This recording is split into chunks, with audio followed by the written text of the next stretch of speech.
اس اہم موضوع پر بات کی جا سکے. سوال یہی ہے کہ کیا وہاں پر پائی جانے والی جس کو ہم صلیب کہتے ہیں, کیا وہ واقعی قدیم مسیحی صلیب ہے یا وہ کچھ اور ہے. سب سے پہلے میں یہ بتاؤں کہ اس صلیب کی دریافت ہوئی کہاں پر ہے. اس صلیب کی دریافت اسکردو سے آگے تقریباً کوئی 30-35 کلومیٹر دور علاقہ ہے جس کا نام کواردو ہے. کواردو جی. کواردو کے مقام پر اس صلیب کو دریافت کیا گیا ہے, اور کواردو ایک گاؤں ہے. کواردو سے اوپر ایک پہاڑ ہے, اس پہاڑ پر اس صلیب کو دریافت کیا گیا ہے. ٹھیک ہے. اور اگر ہم اس صلیب کا جغرافیہ دیکھیں, حدود اربع دیکھیں, تو اس پہاڑ پر صلیب ہے. صلیب کے پیچھے کراکرم کے بلند و بالا پہاڑی سلسلہ ہے, اور اس کے آگے دریائے سندھ بہتا ہے, اور دریائے سندھ کے ساتھ اس کا معاون دریائے شگر وہ دریائے سندھ کے ساتھ ملتا ہے. دریائے سندھ کو آگے کراس کریں تو ہمیں کوہ مالیہ کا پہاڑی سلسلہ نظر آتا ہے. صحیح. تو یہ صلیب جس مقام پر دریافت ہوئی ہے, یہ ایسے لگ رہا ہے جیسے یہ صلیب وادی اسکردو کو, دریائے سندھ کو, اور پھر آگے کوہ مالیہ کو اس پر ایسے نظریں گاڑے ہوئے ہے, ایسے جیسے کہ اس کی جیسے کیئر کر رہی ہے, دیکھ رہی ہے اس کو.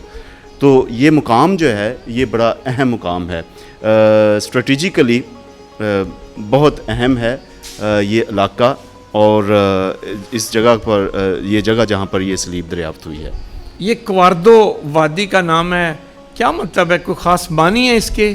یہ مشکل سا ایک لفظ ہے.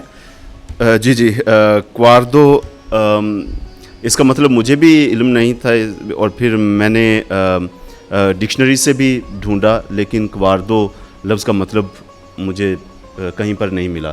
لیکن وہاں کے مقامی پروفیسر ہیں ڈاکٹر ذاکر حسین ذاکر, جو یونیورسٹی میں بلتستان یونیورسٹی میں ہی پڑھا رہے ہیں. پھر انہیں میں نے فون کیا اور ان سے میں نے پوچھا, تو انہوں نے مجھے یہ بتایا کہ کواردو کا نام کارودوا سے نکلا ہے. کارودوا, اور بلتی زبان میں کا مطلب ستون, اور رودوا کا مطلب پتھر یا چٹان ہے. ٹھیک ہے. تو کواردو کا مطلب ستونی پتھر یا پتھریلا ستون ہے.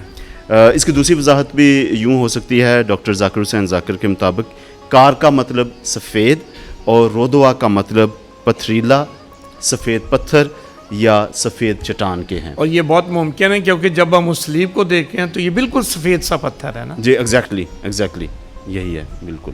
آپ نے بہت اچھا فادر جی یہ اس کا لفظی معنی بتایا ہے, کیونکہ یہ سفید رنگ کی صلیب ہے. اب کیا ایسی صلیبیں جس شکل کی وہ صلیب ہے, کیا اس قسم کی صلیبیں مسیحی روایات میں پائی جاتی ہیں؟ سب سے پہلے تو میں یہ بتاؤں کہ صلیبیں جو 4 قسم کی مختلف اقسام ہیں ان کو مسیحت میں استعمال کیا جاتا ہے. گو کہ ہم جانتے ہیں کہ مسیحت میں سب سے زیادہ جانے والی علامت, نشان, وہ صلیب ہے, پہچان ہے جی مسیحت, وہ پہچان ہے مسیحت کی. تو جب ہم صلیبوں کی مختلف اقسام کو دیکھتے ہیں تو ہمیں 4 میجر اقسام اس کی ملتی ہیں. ٹھیک ہے. یہ ہے پہلی جو قسم ہے اسے ہم کہتے ہیں کروکس کوادراتا. کروکس کوادراتا یہ اسے یونانی صلیب کے نام سے بھی جانا جاتا ہے, جس کے چاروں بازو برابر ہوتے ہیں. ٹھیک ہے. دوسری قسم کی صلیب اسے کروکس ایمیسا کہتے ہیں یا لاطینی صلیب, جس کا نچلا حصہ دیگر 3 بازوؤں سے زیادہ لمبا ہوتا ہے.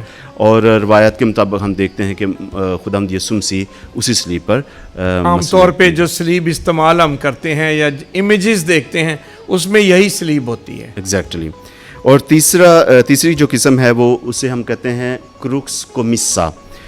یہ یونانی حروف تہجی کے حرف تاؤ سے لیا گیا ہے اور اسے تاؤ صلیب بھی کہا جاتا ہے. ٹھیک ہے. اس کی شکل ٹی جیسی ہوتی ہے. ٹھیک ہے.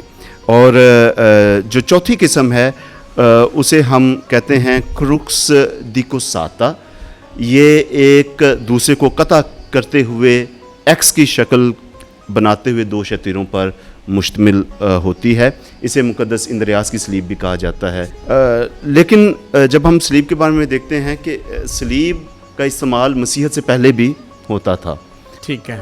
ہم دیکھتے ہیں کہ قدیم مصری علامت بھی صلیب کی طرح تھی اور اس کا استعمال زندگی کو ظاہر کرنے کے لیے ہوتا تھا. اور اس کا جو لفظ اس کے لیے استعمال ہوتا ہے انک صلیب. یہ صلیب کی طرح ہی ہوتی ہے لیکن اوپری ڈنڈی کی جگہ بیضوی سوراخ سا ہوتا ہے. ٹھیک ہے. اور اس صلیب کو کروکس انزاتا کے نام سے بھی جانا جاتا ہے. جب مصر کے لوگوں نے مسیحیت کو قبول کیا تو ان کو ہم قبطی مسیحی کہتے ہیں. ٹھیک ہے. تو انہوں نے اس علامت کو اپنایا اور مسیحی مقبروں پر اس کا کثرت سے انہوں نے استعمال کیا ہے. پھر ایک اور قسم ہے جس کو ہم سواستیکا کہتے ہیں. ٹھیک ہے. سواستیکا جسے کروکس گاماتا بھی کہا جاتا ہے یہ یونانی حروف تہجی کے 4 بار لکھے گئے بڑے حرف گاما پر مشتمل ہے.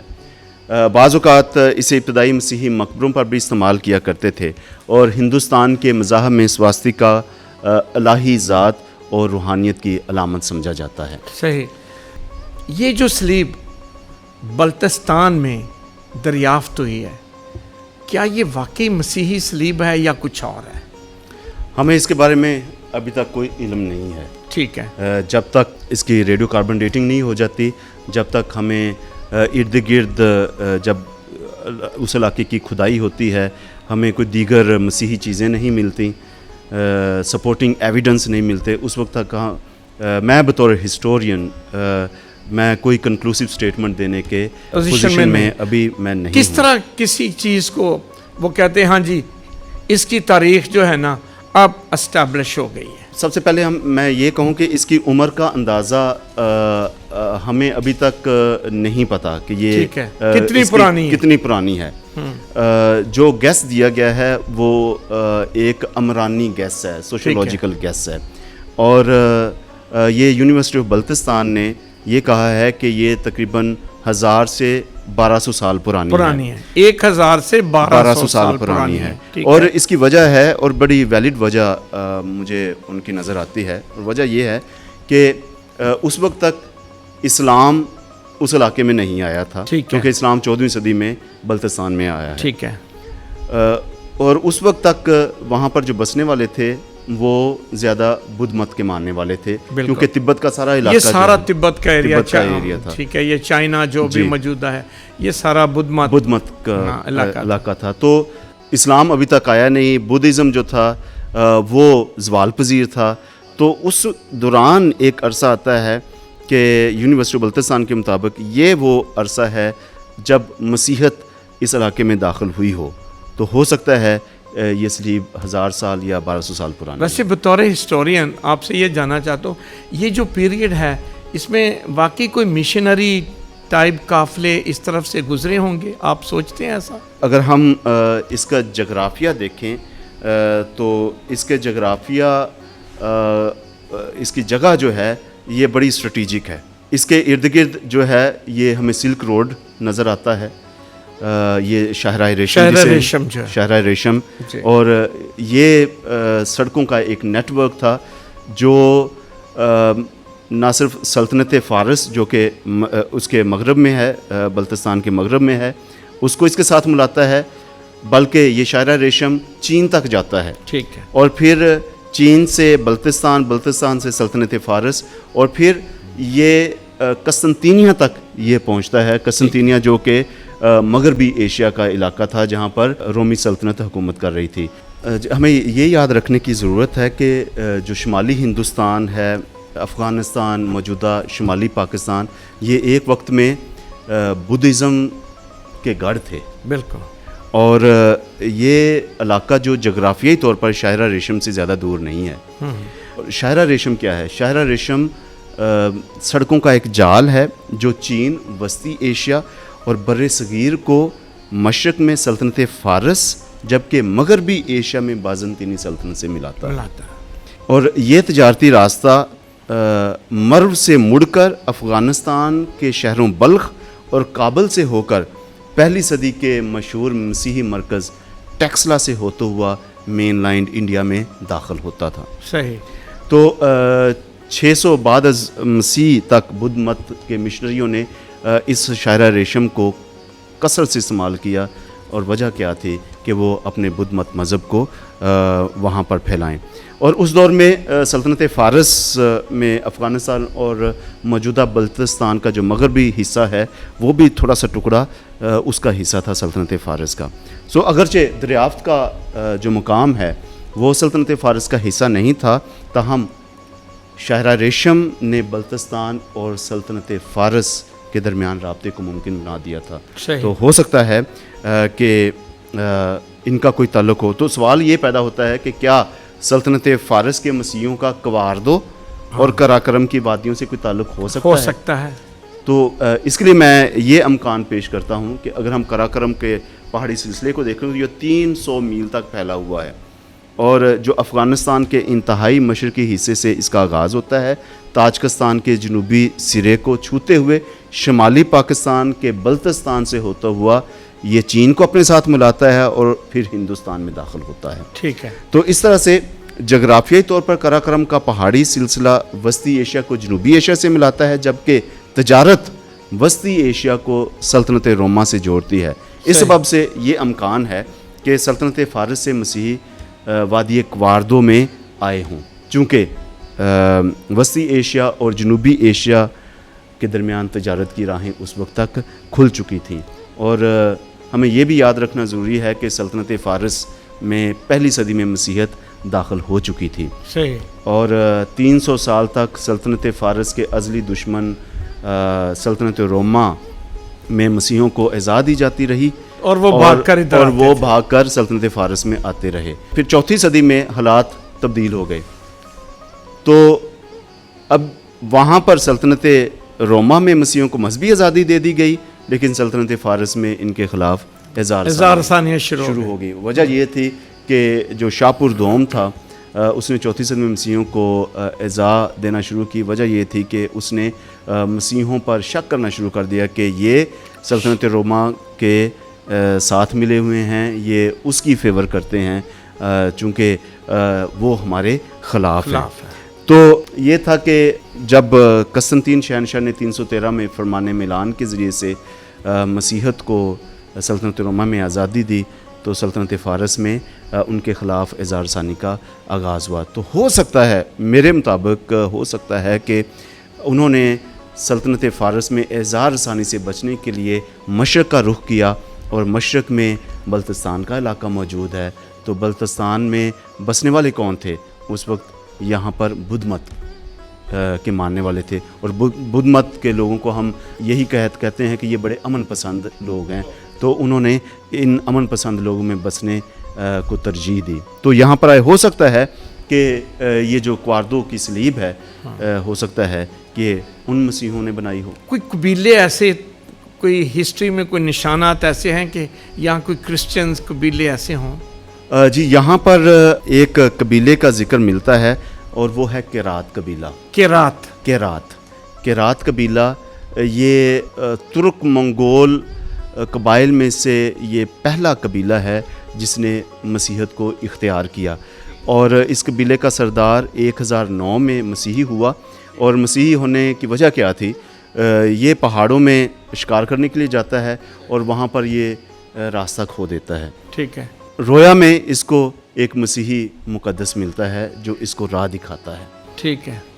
تو اس طرح سے اس نے مسیحیت کو قبول کیا اور پورا قبیلہ مسیحی ہو جاتا ہے. سردار مسیحی ہو گیا تو قبیلے نے بھی مسیحیت قبول کر لی. بالکل. اس قبیلے نے ایک بڑے معمولی سے قبیلے کے چھوٹے سے سردار کو پناہ دی تھی، اور وہ پناہ جس کو دی تھی اس کا نام تھا یسوگئی.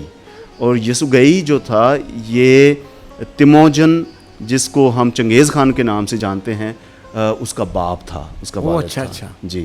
تو جب منگولوں نے سلطنت جو بنو عباسیہ تھی ان کے خلاف مہم جوئی شروع کی ہے، جنگیں لڑی ہیں، تو یہ مسیحی قبیلہ بھی ان کے ساتھ یہ چین سے ہوتا ہوا، بلتستان کے علاقے سے ہوتا ہوا، شاہراہ ریشم سے ہوتا ہوا، یہ اس نے سلطنت عباسیہ جو بنو عباسیہ ہے اس کو شکست دی تھی. اور میرا یہ ایک اور میں امکان یہ پیش کرتا ہوں کہ ہو سکتا ہے کہ یہ قیرات قبیلہ جو کہ مسیحی تھا یہ بلتستان کے اس علاقے میں آیا ہو اور یہاں پر آ کر انہوں نے منادی کی ہو اور کوئی تعلق ان کا اسلیب کے ساتھ جڑا ہو یہ ممکن ہو سکتا ہے. فادر جی آپ نے ریسنٹلی جہاں پر یہ سلیب پائی گئی ہے وہاں کا وزٹ کیا ہے, اس کے بارے میں تھوڑا شیئر کریں. جی اس وزٹ میں میرے ساتھ مس جینیفر کرسٹین جگجیون جو کہ کرسچن اسٹڈی سینٹر راولپنڈی کی ڈائریکٹر ہیں وہ تھیں, اور ان کے ساتھ کرسٹوفر شرف جو کہ کرسچن اسٹڈی سینٹر کے ایڈمن آفیسر ہیں اور سیکورٹی آفیسر بھی ہیں, یہ میرے ساتھ تھے. تو ہم یہ تینوں کی ایک ڈیلیگیشن بنی اور اس ڈیلیگیشن نے پھر اس جگہ کا وزٹ کیا تھا. یہ کس نے فیسیلیٹیٹ کیا آپ کو, یا کیسے آپ وہاں پہنچے, رابطے کیسے ہوئے؟ یہ ایک یہ بڑی انٹرسٹنگ سٹوری ہے. جب 14 جون کو بلتستان یونیورسٹی کے جو وائس چانسلر ہیں ڈاکٹر محمد نعیم خان اور ان کے ساتھ ڈاکٹر ذاکر حسین ذاکر اور پھر ڈاکٹر اشتیاق صاحب, انہوں نے اس سلیب کو دریافت کیا ہے اور پھر 14 جون کو یہ عالمی میڈیا کی زینت بنی ہے.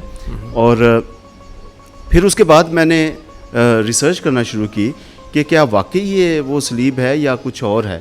پھر میں نے ایک آرٹیکل لکھا, can this be an ancient Christian cross. کون سے اخبار میں چھپا ہے جی؟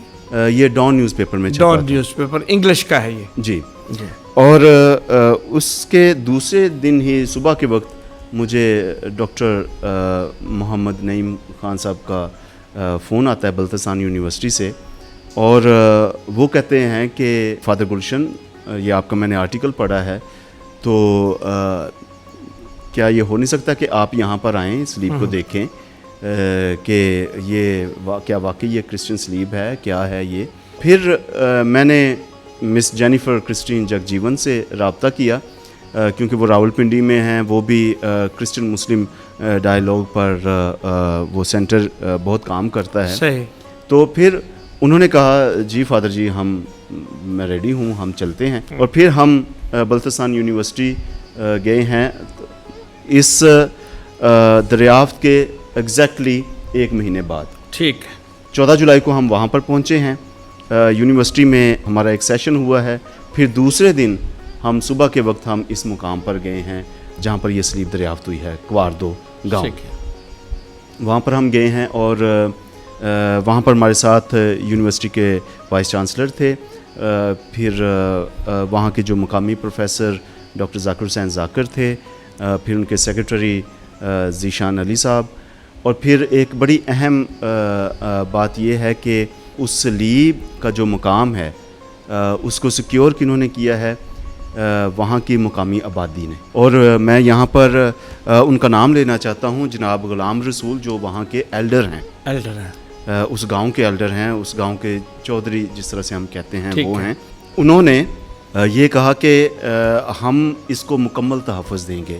تو میں کیتھولک ٹی وی کے اس سٹیج سے میں سکردو کے کواردو گاؤں کو, وہاں کے لوگوں کو, مقامی لوگوں کو میں مبارکباد دینا چاہتا ہوں, ان کو اپریشیٹ کرنا چاہتا ہوں. جی ان کو میں سلام پیش کرنا چاہتا ہوں جنہوں نے اس کلچرل جو ثقافتی ورثہ ہے اس کو تحفظ فراہم کیا ہے, اور وہ اس کی اہمیت کو جانتے ہیں.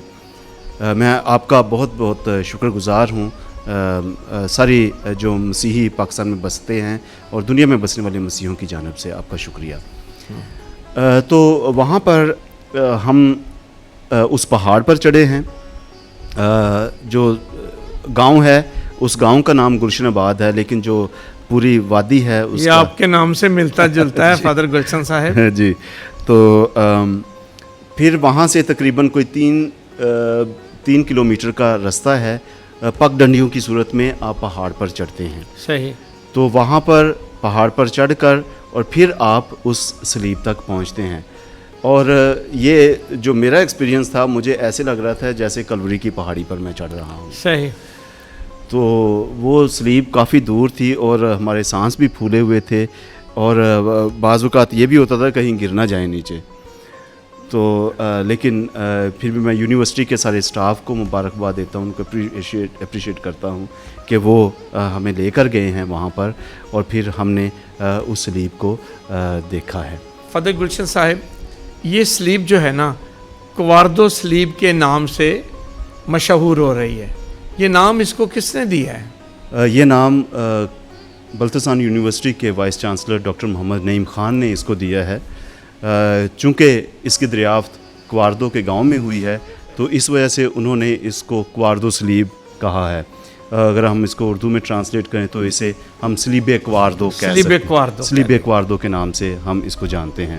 ایک پرسنل سا کویسچن ہے, مجھے پتہ ہے کہ ہسٹورین جو ہے وہ فیلنگ کو ایک طرف رکھ کے تو پھر فیکٹس کی بات کرتا ہے. ویسے as a Christian, as a priest, آپ کی فیلنگس کیا تھی جب آپ نے اس سلیب کو دیکھا؟ بطور مسیحی ہوتے ہوئے جب میں نے اس سلیب کو دور سے دیکھا, وہ ایسے سلیب لگ رہا تھا جیسے ایک بادشاہ اپنے تخت پر نہیں بیٹھا ہوتا. صحیح. اور جس طرح سے وہ اپنی رعایا کی دیکھ بھال کر رہا ہے, اس طرح سے تھا. اور مجھے ایسے لگ رہا تھا جیسے میں اوپر چڑھ رہا تھا, مجھے ایسے لگ رہا تھا جیسے میں کلوری کی پہاڑی پر چڑھ رہا ہوں. یہ بطور مسیحی ہوتے ہوئے میری یہ فیلنگز تھیں. لیکن بطور ہسٹورین وہ فیکٹس کی سٹڈی ہے, وہ کچھ اور ہے. وہ فیکٹس کی سٹڈی ہے, اس پر جب ہم فیکٹس کے ساتھ چلیں گے پھر ہم کسی. جب آپ نے اس سلیب کو دیکھا ہے, اس کی ساخت کیسی ہے؟ اس کے ایگزیکٹ وزن کا تو ہمیں علم نہیں ہے, لیکن جو بلتستان یونیورسٹی نے ہمیں بتایا ہے ان کے مطابق تقریباً 3 سے 4 ٹن ہے. لیکن یہ سلیب بڑا بھاری ہے, بہت بھاری ہے. ایک بندہ اس کو ہلا نہیں سکتا. صحیح. جب زمین پر پڑا ہے اس کو ہلا نہیں سکتا. اور اس کی جو لمبائی ہے 6 فٹ اور 7 انچ جو عمودی طور پر, ہاں جی, عمودن, اور افقی طور پر ایسے جو ہے اس کی لمبائی 6 فٹ اور 4 انچ ہے. جو سامنے والا حصہ ہے اسے بڑی خوبصورتی کے ساتھ تراشا گیا ہے, جبکہ پچھلی طرف جو سطح ہے وہ رف ہے. ایسا معلوم ہوتا ہے کہ جیسے یہ سلیب نامکمل چھوڑی گئی ہے. صحیح. شاید خود ہی اس کو چھوڑا گیا ہے. سوال یہ پیدا تھا کیوں, اگر ایسے چھوڑا کیوں ہے. تو میں اپنے بطور ہسٹورین میں یہ سمجھتا ہوں کہ ہو سکتا ہے کہ انہوں نے اس کو ایسے ہی اس کو الٹا اس طرح سے رکھا ہو تاکہ اس سلیب کو جو پچھلی طرف سے اس کو مکمل کیا جا سکے, اور پھر اس کو کسی پہاڑ میں پیوست کیا جا سکے, جس طرح سے اس علاقے میں بسنے والے, ان سے پہلے بسنے والے, مسیحوں سے پہلے بسنے والے بدھ مت کے جو ماننے والے تھے وہ اپنی مذہبی شبیہوں اور مہاتما بدھ کے مجسموں کو پہاڑوں میں تراشا کرتے تھے. اچھا. میرے مطابق یہ ہو سکتا ہے. اور ہو سکتا ہے کہ اس سلیب کو جب الٹا رکھا گیا ہے, کیونکہ جب اس کو دریافت کیا گیا ہے تو یہ الٹی سلیب ہمیں دریافت ہوئی ہے. جو ہموار صورت ہے وہ نیچے تھی, اور جو ناہموار ہے وہ اوپر تھی. تو وہ ایسے لگ رہا تھا جیسے ایک مثلث کی صورت میں اس طرح سے جو ہے پیچھے سے وہ اس کو اس طرح سے اس کو فنشنگ دی گئی ہے. تو ایسے جیسے وہ ایک مثلث کی صورت میں آسمان کی طرف نظریں گاڑے ہوئے ہیں. صحیح. تو ہو سکتا ہے کہ انہوں نے اس کو ایسے چھوڑا تاکہ اس پر کام کیا جا سکے, اس کو مکمل کیا جا سکے. تو لیکن میں سمجھتا ہوں کہ علم آثار قدیمہ ہمیں بہت ساری ممکنات, بہت سارے سوالات دیتی ہے, لیکن ان کے جوابات ہمیں سائنسی بنیادوں پر ڈھونڈنا ہوں گے. تو ابھی بہت ساری چیزیں ہیں جی جو ابھی تک اسٹیبلش کرنے والی ہیں. جی بالکل بالکل. کہ اس پر تو ابھی سائنسی طور پر تحقیقات باقی ہیں. جی. اور اس میں ایک اور چیز ایڈ کرنا چاہتا ہوں کہ جب آپ سلیب کی ساخت کو دیکھیں تو نچلی طرف جو اس کی بیس اسٹیم ہے وہ ٹوٹی ہوئی ہے. اچھا. تو ہمیں نہیں پتا کہ وہ ٹوٹی ہوئی بیس اسٹیم کہاں پر ہے. اگر اس نچلے وہ حصے کو جو ٹوٹا ہوا ہے اس کو بھی ساتھ جوڑ دیا جائے تو پھر یہ عموداً لمبی بن جاتی ہے. ہاں جی. پھر جو رومن کراس, پھر جو لاطینی کراس یہ ہے, اور یا پھر یہ ہے کہ یہ سریانی سلیب بھی ہو سکتی ہے. صحیح. اگر یہ لمبی ہو جاتی ہے تو پھر یہ لاطینی سلیب ہے. تو پھر کیا روم سے کوئی یہاں پر آئے ہیں, مشنری آئے ہیں یہاں پر, انہوں نے یہاں پر اس کو بنایا ہے. تو ان کے یہ سوالات بہت سارے ہیں, جوابات ہمیں سائنسی بنیادوں پر ڈھونڈنا ہوں گے. اور پھر ایک اور میں بتاتا چلوں ناظرین کو کہ 6 صدی سے یہ روایت چلی ہے کہ جہاں پر مسیحی مبلغین مسیحت کا پرچار کرتے تھے، گواہی کے طور پر وہاں پر صلیب گاڑ دیتے تھے، اور یہ تاکہ جو مقامی لوگ ہیں انہیں یاد رہے کہ ہمیں مسیحت کے بارے میں بتایا گیا ہے، ہمیں انجیل سنائی گئی ہے۔ تو ہو سکتا ہے کہ وہاں کے لوگوں کے لیے یہ صلیب نشان چھوڑ دیا گیا ہو۔ تو لیکن ایک اور چیز میں سمجھتا ہوں کہ مورخین کے لیے ضروری ہے کہ ایسی ہی صلیبوں کی دریافت کریں، لیکن مغرب میں نہیں، مشرق میں۔ ٹھیک ہے۔ اور اس کے لیے جو جہاں پر انہوں نے مشرق میں تلاش کرنا ہے، قدیم سلطنت فارس میں، آرمینیا میں، یا وسطی ایشیا میں، سغد میں، چین میں یا منگولیا میں، یہ وہ مقامات ہیں جہاں پر ہمیں تقریباً 5ویں صدی سے مسیحت کے آثار ملتے ہیں۔ تو وہاں پر ہو سکتا ہے کہ ایسی صلیبیں پائی جائیں۔ آپ نے فدر جی ہسٹوریکلی، تاریخی طور پر اس خطے میں ہونے والے واقعات کو اور آس پاس کے علاقوں اور سلطنتوں کو جوڑا ہے۔ کیا ممکن ہے کہ اس کے علاوہ بھی، چونکہ فارس میں مسیحی لوگ رہتے تھے، بلکہ اس وقت تو کوئی بادشاہ بھی مسیحی تھے، کہ اس وقت یہ موومنٹ ایسی ہوئی ہوں، اس وقت کچھ لوگ ایسے ہوں جو اس طرف آئے ہوں؟ جی، جیسے میں نے بتایا کہ سلطنت فارس میں جب مسیحوں پر اظہار ثانی ہوئی تو ہو سکتا ہے کہ وہاں سے موومنٹ اس طرف ہوئی ہے۔ اس وقت بھی ہو سکتا ہے کہ سلطنت فارس میں بسنے والے مسیحوں نے مشرق کا رخ کیا ہو۔ صحیح۔ تو 7ویں صدی میں ہو سکتا ہے کہ مسیحت کوارڈو کے گاؤں میں، بلتستان کے علاقے میں، یہ تبت کا علاقہ ہے، وہاں پر پہنچی، کیونکہ شاعر ریشم تو اس طرف چل رہی ہے اس پورے خطے میں، اور یہ واحد ایک راستہ تھا جہاں سے بزنس بھی ہوتی تھی، لوگوں کا آنا جانا بھی تھا۔ سو شاید قافلوں کے ساتھ، شاید بزنس مین کے ساتھ، یا ان لوگوں کے ساتھ جن کی موومنٹ ادھر تھی، کہ کرسچن وہاں سے بھاگ کر اس طرف آئے ہیں۔ جی بالکل، یہ آپ کی بات بالکل درست ہے۔ اور ایک یہ بھی بات بڑی اہم ہے کہ جب اظہار ثانی کا دور سلطنت فارس میں اختتام پذیر ہوتا ہے تو پھر مسیحت ایک اور عروج پاتی ہے۔ ٹھیک ہے۔ اور مسیحت جو حکومتی حکام ہیں ان کے حلقوں کے اندر تک جاتی ہے۔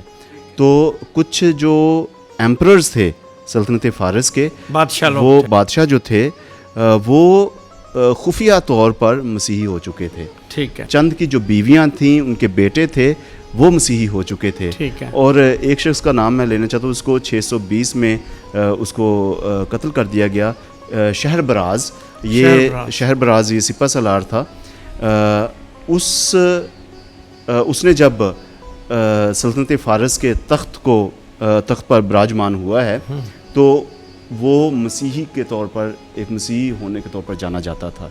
تو ہم یہ کہہ سکتے ہیں کہ سلطنت فارس میں ایک وقت ایسا بھی تھا کہ عوامی سطح پر مسیحی جانا جانے والا بندہ سلطنت فارس کے تخت پر بیٹھا ہوا تھا۔ سو اسی دور میں بھی ممکن ہے، یہ ہو سکتا ہے کہ اس دور میں بھی مسیحت اس طرف پھیلی ہو۔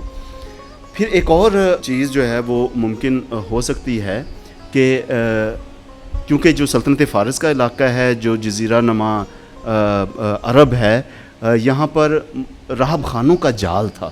ٹھیک ہے۔ راہب خانے تھے۔ یمن کا بادشاہ مسیحی ہو چکا تھا۔ ٹھیک ہے۔ بحرین جو تھا وہاں پر ہمیں راہب خانے ملتے ہیں۔ ٹھیک ہے۔ اور عمان کا علاقہ جو ہے یہاں پر مسیحت تھی، اور یہاں پر جو کچھ علاقے تو ایسے تھے، میجورٹی جو تھی مسیحت کی تھی۔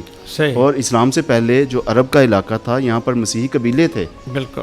اور پھر یہ جو راہب خانوں کا جو نیٹ ورک ہے یہ صرف جزیرہ نما عرب تک نہیں بلکہ یہ سلطنت فارس کے مشرق تک پھیلا ہوا تھا۔ اور جو بلتستان کا علاقہ ہے، بلتستان کے شمال میں ہمیں پرانے سگستان اور سجستان یہ علاقے ہمیں ملتے ہیں، اور پھر اس میں خراسان کا علاقہ ہے وہ ہمیں ملتا ہے، اور وہاں پر بھی مسیحت کی موجودگی کے بڑے بہت زیادہ آثار ملتے ہیں۔ تو کیا پاسبل ہے کہ یہ جو راہب خانے تھے، راہب ان دنوں میں بڑے مشنریز بھی تھے، ان کا مزاج بے شک راہب خانے کے اندر کی زندگی تھی، لیکن ان میں بہت سارے ایسے بھی راہب جماعتیں ہیں جن کے اندر مشنری اسپرٹ بھی پائی جاتی ہے. جی بالکل. اور میرا یہ ماننا ہے کہ ہو سکتا ہے کہ یہ راہب خانے جو بلتستان گلگت بلتستان کا جو صوبہ ہے اس کے شمال میں ارد گرد ہمیں ملتے ہیں, تو ہو سکتا ہے کہ وہاں سے راہب جو ہیں یہاں پر پریچنگ کے لیے منادی کے لیے آئے ہوں. لیکن پھر ہم یہ دیکھتے ہیں کہ یہاں پر ایک یہودی تاریخ دان جس کا نام بینجمن ہے, بینجمن آف تودیلا اسے کہا جاتا ہے, 10ویں 11ویں صدی میں جب یہ اس راہ سے گزرتا ہے تو وہ ان علاقوں میں جو بلتستان کے شمال کے علاقے ہیں وہاں پر وہ دیکھتا ہے کہ یہاں پر مسیحی بہت سارے بستے ہیں, اور کہتا ہے کہ یہاں پر 5 گاؤں ہیں اور ان 5 گاؤں میں مسیحی بستے ہیں. سو یہ تو ہسٹوریکلی ایک اسٹیبلش چیز ہے, یہ فیکٹ ہے کہ بلتستان کے شمال کے جو ارد گرد کے علاقے ہیں وہاں پر مسیحی موجود تھے. پھر ہم 14ویں صدی میں دیکھتے ہیں کہ 14ویں صدی میں فرانسسکن یہاں پر آتے ہیں. فرانسسکنز نے یہ بلتستان سے ہو کر گزرے ہیں, کچھ نے بلتستان کے اندر سے یہ ہو کر جو مین لینڈ تبت ہے وہاں پر گئے ہیں. جیزوٹ مشنری 17ویں صدی میں یہاں پر داخل ہوئے ہیں تبت کے علاقے میں, اور پرتگیزی ایک جیزوٹ فادر انطونیو دی اندراد اور بردر مانویل مارکس یہ شہنشاہ جہانگیر کے دور میں تبت میں داخل ہوتے ہیں, اور یہ تبت میں مانا پاس سے داخل ہوتے ہیں جو ہندوستان کے جنوب میں واقع ہے. اور پھر مغربی تبت کے بادشاہ نے جو گوگے کا ایک مقام تھا جو کیپٹل تھا وہاں پر ان کا بڑا پرتپاک خیر مقدم کیا تھا, استقبال کیا تھا, اور گوگے کے بادشاہت کے دارالحکومت سپارنگ میں 1625 میں مشنریوں نے کیتھولک مشن کی بنیاد رکھی تھی. صحیح. اور پھر وہاں پر بادشاہ نے مشنریوں کے لیے ایک گرجا گھر اور قیام کے لیے گھر بنانے کی اجازت دی تھی. اور بڑی انٹرسٹنگ بات ہے کہ عید پاشکا کے روز 12 اپریل 1626 میں تبت میں پہلا گرجا گھر بنا تھا, اور اس گرجا گھر کا نام تھا ہماری خاتون امید, آور لیڈی آف ہوپ. تو 12 لوگوں نے مسیحیت کو قبول کیا, اور 12 لوگوں میں جنہوں نے مسیحیت کو قبول کیا ان میں اس کی وہاں کی ملکہ بھی شامل تھی. یہاں پر جو مشن ہے جیزوٹس نے ان کو ختم کرنا پڑا, کیونکہ 1630 میں جو لداخ کا بادشاہ تھا اس نے اس پر حملہ کیا, اس بادشاہت پر, تو یہاں کے بادشاہ کو قیدی بنا لیا, گرجا گھروں کو مسمار کر دیا, ان کو بہت زیادہ نقصان پہنچایا. اور پھر جو مشنری تھے ان کو اریسٹ کر لیا گیا اور پھر انہیں لی کے مقام پر بھیج دیا گیا. پھر جب دوبارہ مشنری واپس آنا چاہتے تھے, جب انہوں نے واپس آیا دیکھا تو انہوں نے کہا کہ یہ تو گرجا گھر تو تباہ ہو چکے ہیں, تو پھر انہوں نے سپارنگ کے مشن کو ختم کیا اور پھر لی میں ہی انہوں نے اپنے مشن کو جاری رکھا. پھر اس کے بعد ہم دیکھتے ہیں کہ جو جیزوٹ کاہن تھے, اطالوی کاہن فادر ہیپولیتو دیزیدیری, اس کو بھیجا گیا تبت میں تاکہ اس مشن کو دوبارہ شروع کیا جا سکے. اس نے تبتی زبان, تبتی کلچر, تبتی مذہب جو بدھ مت تھا اس کے بارے میں تعلیم حاصل کی, اس نے سیکھا, صحیح, اور لوگوں کی بود و باش کے بارے میں سیکھا.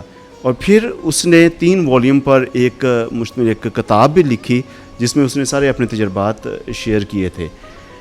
لیکن پھر اس کے بعد فادر دیزیدیری کو واپس بلا لیا گیا 1721 میں, اور پھر اس طرح سے یہ تبت مشن جو تھا جیزوٹس کا وہ اختتام پذیر ہوا. لیکن میرا ماننا یہ ہے کہ جو جیزوٹ مشنریوں نے انجیل کی منادی کی تھی, جو مسیحی بنے تھے, ہو سکتا ہے ان میں سے کچھ مسیحی ہوں جو بلتستان پہنچے ہوں اور یہاں پر آ کر کواردو کی وادی میں انہوں نے آ کر منادی کی ہو, تو ہو سکتا ہے کہ یہ سلیب ان سے منسلک ہو جائے.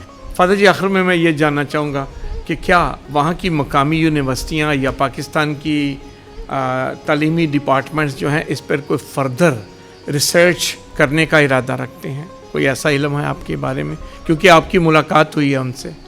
جی بالکل, جو بلتستان یونیورسٹی ہے وہ اسی سمت میں جا رہی ہے, اور انہوں نے یورپین یونیورسٹی کے ساتھ رابطہ کیا ہے, وہ کیتھولک یونیورسٹیز کے ساتھ رابطے میں ہیں، چاہے وہ یورپ میں ہوں یا امریکہ میں ہوں، اور آثار قدیمہ کے ماہرین وہ یہاں پر پہنچیں گے، لیکن چونکہ کووڈ-19 کی وجہ سے ابھی ریسٹرکشنز ہیں، اس وجہ سے وہ نہیں آ سکتے، لیکن ضرور ہے کہ یہ دروازے کھلے ہوئے ہیں۔ اور بلتستان کے جو ککواردو وادی میں جو سلیب کی دریافت ہوئی ہے، میں یہ سمجھتا ہوں کہ پاکستانی اور مغربی محققین کے درمیان یہ ایک پل کا کردار ادا کرے گی یہ علمی تحقیق میں۔ فادر جی، ویسے ہی میرا انٹرسٹ ہے، یہ پاکستانی کلیسیا کے لیے اس سلیب کی دریافت اور اس کی موجودگی ایمانی لحاظ سے کیا معنی اپنائے گی؟ اگر تو یہ سلیب ہے تو ایمانی طور پر تو یہ مسیحیوں کے لیے ایک بہت ہی حوصلہ افزا بات ہوگی کہ مسیحت یہ نہیں کہ یہ جب یورپین یہاں پر آئے ہیں اس وقت مسیحت آئی ہے، بلکہ مسیحت اسلام سے پہلے یہاں پر موجود تھی۔ اور ہم روایات میں دیکھتے ہیں کہ مقدس توما رسول اس علاقے میں آئے ہیں اور انہوں نے بھی مسیحت کا پرچار کیا ہے۔ تو مسیحت جو ہمارے پاس ہے، یہ مسیحت یہاں کی مقامی مسیحت ہے، یہ باہر سے امپورٹ کی ہوئی نہیں ہے، مقامیت کا رنگ لے لے گی۔ جی جی بالکل بالکل۔ خواتین و حضرات، میں ریورنڈ فادر گلشن برکت کا بہت شکریہ ادا کرتا ہوں، آج اتنی زبردست ہسٹورین بن کر تاریخی معلومات ہمیں دی ہیں۔ مجھے خود بہت ساری ان چیزوں کا نہیں پتہ تھا جو آج مجھے آپ کی وساست سے ملی ہیں، اور میں فادر جی آپ کا شکریہ ادا کرتا ہوں کہ آپ نے آج پاکستانی تاریخ دان، خاص کر کلیسیا کا اور مسیحت کا تاریخ دان ہوتے ہوئے بڑی زبردست کنٹریبیوشن کی ہے، نہ صرف اس سلیب کے والے سے بلکہ پوری بیک گراؤنڈ دے کر۔ میں امید کرتا ہوں کہ اس پورے پروسیس میں، چونکہ آپ ابھی ایک ٹیم کا حصہ بن گئے ہیں، کہ آپ کے ساتھ ایک دن جب اس کی ساری سچائی تصدیق ہو جائے گی تو آپ کا نام بھی اس زبردست ٹیم میں لکھا جائے گا، اور ہم آج ہی آپ کو، آپ کی خدمت کو سلیوٹ کرتے ہیں۔ Thank you very much father. خواتین و حضرات، گلگت بلتستان کے اس خطے میں وادی کواردو میں دریافت ہونے والی یہ سلیب واقعی سلیب ہے کہ نہیں، ابھی یہ تصدیق ہونا باقی ہے، لیکن ایک شروعات ہوئی ہے۔ ابھی اس پر سائنسی طور پر تجربات کیے جائیں گے، اور پھر اس کی سچائی کو، اس کی حقیقت کو تصدیق کیا جائے گا۔ اگر یہ واقعی ثابت ہوا کہ یہ سلیب ہے تو پھر مسیحیوں کی مقامیت کی بھی تصدیق ہو جائے گی کہ یہ صرف 100 یا 200 سال کی بات نہیں، یہ یہاں بہت سارے مذاہب کے آنے سے پہلے مسیحی لوگ یہاں موجود تھے، اور ہمارا ایمان اس سے ایک نیا موڑ بھی لے گا، ہماری مسیحی ایمان کی تاریخ بھی ایک نیا موڑ لے گی، اور ہم اپنے ایمان میں اور مضبوط ہو جائیں گے۔ God bless you.